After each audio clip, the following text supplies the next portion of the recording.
Halo, selamat datang. Di video singkat ini saya akan membahas tentang materi lambang palang merah, bulan sabit merah, dan kristal merah. Lambang atau logo itu digunakan sebagai identitas, sebagai tanda pengenal, yang mana digunakan oleh sebuah negara, organisasi, klub, aktivitas, perusahaan, dan lain sebagainya. Lambang pembeda kesatuan medis tentara sebelum adanya adopsi satu tanda pengenal atau lambang. Pelayanan medis kemiliteran memiliki tanda pengenal tersendiri, yang mana pada zaman dahulu itu negara Austria menggunakan bendera putih untuk tenaga medisnya, sedangkan Prancis menggunakan bendera merah untuk tenaga medisnya, sedangkan Spanyol menggunakan bendera kuning untuk tenaga medisnya. Kelemahan yang mana lambang tersebut tidak dikenal secara universal. Akibat tragis, kombatan atau tentara menjadi tidak tahu tanda pengenal unit medis lawan, yang mana unit medis tidak dipandang sebagai pihak yang netral, bahkan dianggap sebagai target bagi tentara lawan, yang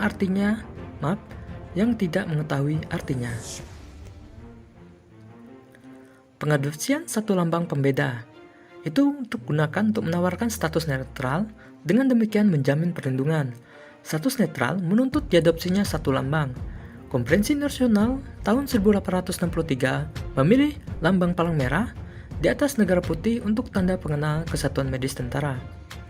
Lambang palang merah merupakan kebalikan dari bendera Swiss sebagai penghormatan terhadap negara Swiss. Nah, kenapa negara Swiss? Karena negara Swiss adalah di mana tempat lahirnya Bapak Palang Merah, yaitu Pak Hendrik Dunant.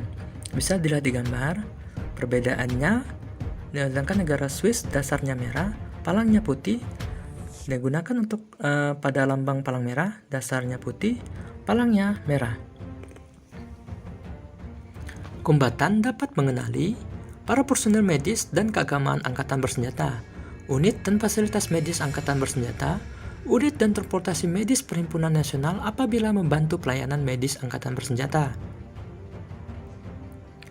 Lambang palang merah setelah adanya adopsi itu menandakan dan melindungi personel medis serta memberi status netral. Fungsi lambang sebagai tanda pelindung menimbulkan reaksi otomatis di kalangan kombatan untuk menahan diri dan menghormati. Lambang bulan sabit merah.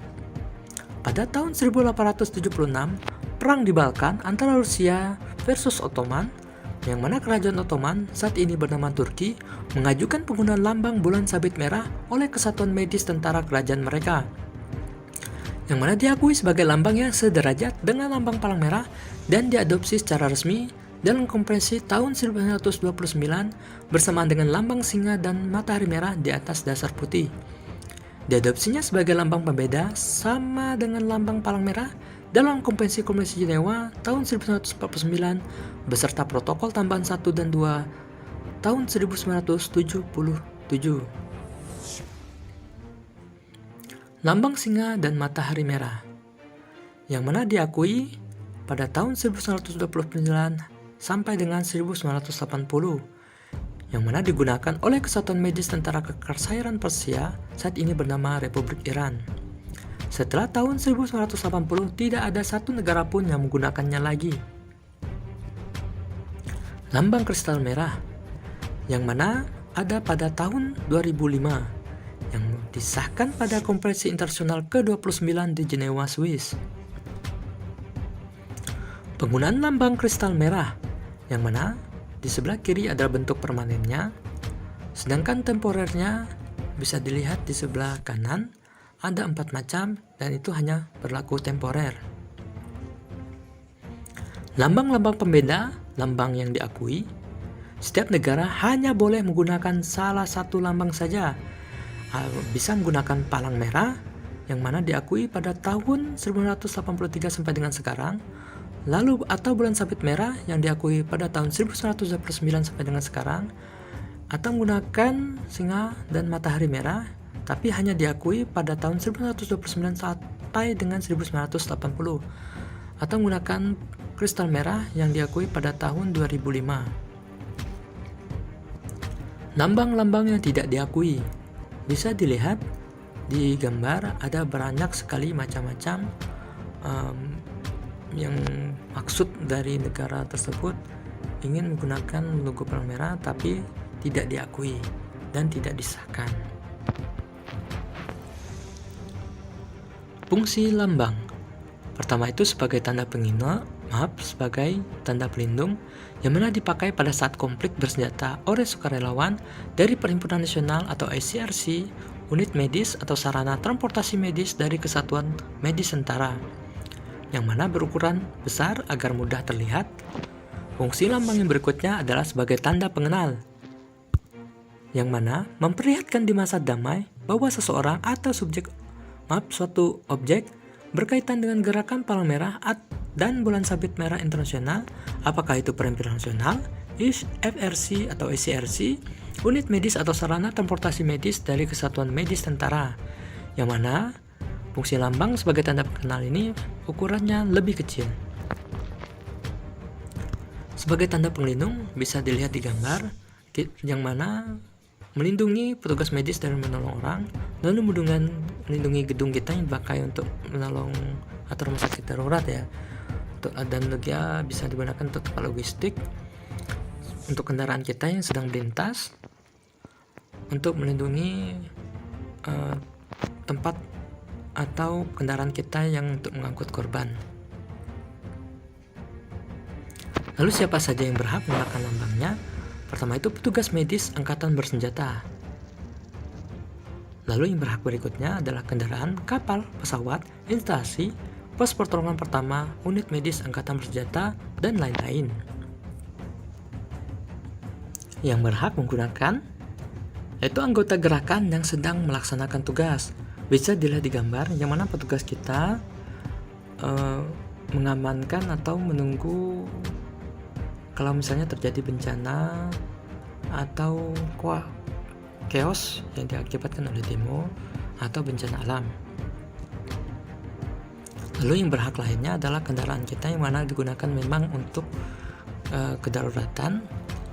Lalu gedung yang mana disimpan atau digunakan untuk logistik kita atau penyimpanan atau obat-obatan yang kita perlukan, yaitu dengan persetujuan penguasa, misalnya contohnya federasi internasional. Terus dengan persetujuan penguasa yang mana perhimpunan nasional itu sendiri. ICRC maksudnya dengan persetujuan penguasa itu bagaimana? Misalnya jika digunakan sebagai tanda pelindung, lambang harus dapat dilihat dari semua arah. Gambarnya agak buram ya atau gabur. Bisa dilihat bahwa logo palang merah itu bisa terlihat juga misalnya di atas, bisa dilihat ada helikopter ataupun pesawat, dan dari sisi kiri atau kanan, depan belakang, supaya orang mengetahuinya, oh itu palang merah atau bulan sabit merah internasional, yang mana harus dapat diindikasi dari jarak sejauh mungkin, yang mana berukuran besar. Jadi dari jauh kombatan atau tentara mengetahui, oh itu adalah lokasi dari palang merah. Dan kalau perlu diterangi dengan cahaya atau lampu, yang mana saat kita melakukan mengendarai kendaraan di tempat gelap, kita kasih lampu di bendera kita agar tidak menjadi kendaraan yang salah sasaran oleh para kombatan atau tentara. Fungsi lambang sebagai tanda pengenal, di mana kita menggunakannya untuk bersosialisasi atau mengangkut logistik, mengidentifikasi masyarakat, dan menolong menggunakan tenaga medis kita. Lambang palang merah atau bulan sabit merah yang berfungsi sebagai tanda pengenal ukurannya relatif lebih kecil dan terutama dipakai di masa damai. Digunakan untuk menandai orang-orang atau objek-objek yang berhubungan dengan atau dimiliki oleh gerakan palang merah dan bulan sabit merah internasional. Pihak lain yang bisa mendapatkan izin yang mana digunakan sebagai tanda pengenal, pihak lain dengan seizin Perhimpunan Nasional seperti Indonesia menggunakan logo palang merah Indonesia, misalnya pada kegiatan fundraising dan diseminasi gerakan. Catatan, Penggunaan dengan syarat-syarat tertentu mengacu kepada aturan penggunaan lambang untuk perhimpunan nasional yang diadopsi pada Konferensi Internasional ke-20 tahun 1965 di Vienna, yang mana direvisi tahun 1991. Penyalahgunaan lambang diatur pada Konvensi Jenewa 1 pasal 44, yang mana lambang palang merah atas dasar putih tidak boleh dipergunakan kecuali untuk menunjukkan atau melindungi kesatuan-kesatuan dan bangunan-bangunan kesehatan, anggota-anggota, serta bahan perlengkapan yang dilindungi oleh konvensi ini, dan lain-lain konvensi-konvensi yang mengatur hal-hal serupa. Hal ini berlaku pula bagi lambang-lambang yang disebut dalam pasal 38, seperti bulan sabit merah serta singa dan matahari merah. Konvensi Jenewa 1 pasal 53 paragraf 1, pemakaian lambang atau sebutan palang merah atau palang Jenewa atau tanda atau sebutan apapun yang merupakan tiruan daripadanya oleh perseorangan, perkumpulan-perkumpulan, perusahaan atau perseorangan dagang baik pemerintah maupun swasta selain dari mereka yang berhak di bawah konvensi ini selalu harus dilarang apapun maksud daripada pemakaiannya.